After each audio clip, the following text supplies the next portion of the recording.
बोलती हूँ कि जेठ जी सारे काम मुझे पूछ के करते हैं, फिर आपने जेठ जी को मना क्यों नहीं किया? अरे छोटी, क्या तू नहीं जानती, यदि तुम्हारे जेठ जी ने मुझे बताया होता कि मैं ऑफिस से आते हुए काजल को साथ लेता आऊँगा तो मैं क्या मना नहीं करती उनको? अब तू ही बता, मैं मना नहीं कर देती यदि मुझे पता होता तो।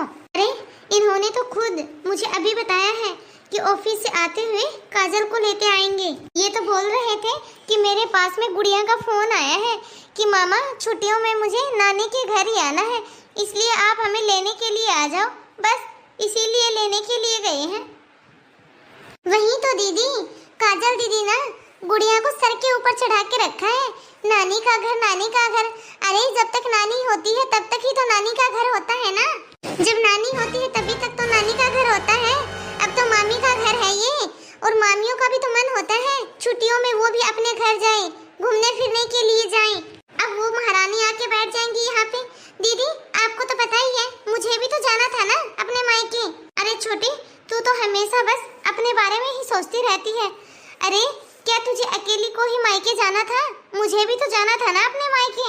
मेरा भी तो बहुत मन है ना अपने मायके जाने का। मेरे भी तो बच्चियों की छुट्टियां हो रही हैं। एक छुट्टियां ही तो होती है जिनमें हम लोग घूमने फिरने के लिए जा सकते हैं। मेरे बच्चे कब से इन गर्मी की छुट्टियों का वेट कर रहे थे कि गर्मी की छुट्टियों में यहाँ जाएंगे वहाँ जाएंगे। अब इन छुट्टियों में ये दीदी आके बैठ जाएंगी यहाँ पे। चल छोटे, अब किचन में खाना बना लेते हैं। अब क्या करें, 2 घंटे पहले ही ये बोल रहे थे कि हम लोग वहाँ से निकल चुके हैं, अब यहाँ पे पहुँचने वाले होंगे। नमस्ते मामी जी। जल्दी से गुड़िया और काजल के लिए खाना लगा दो, मैं भी अभी चेंज करके आ रहा हूँ जल्दी से। मम्मी खाने में क्या बनाया है आपने? अभी टेबल पे लगा देती हूँ खाना, खुद ही देख लेना। अरे मम्मी चलो नानी वाले रूम में चलते हैं, नानी वाले रूम में अपना बैग रखते हैं और वहीं अलमारी के अंदर अपने कपड़े लगा लेते हैं। चलो मम्मी जल्दी से। अरे नहीं नहीं बेटा, अब वो रूम तुम्हारी नानी का नहीं रहा है।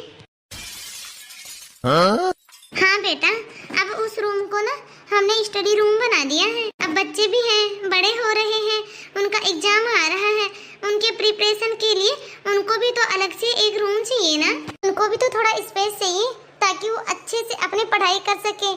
तो बेटा वो तुम्हारी नानी वाला रूम था ना, उसको हमने स्टडी वाला रूम बना दिया।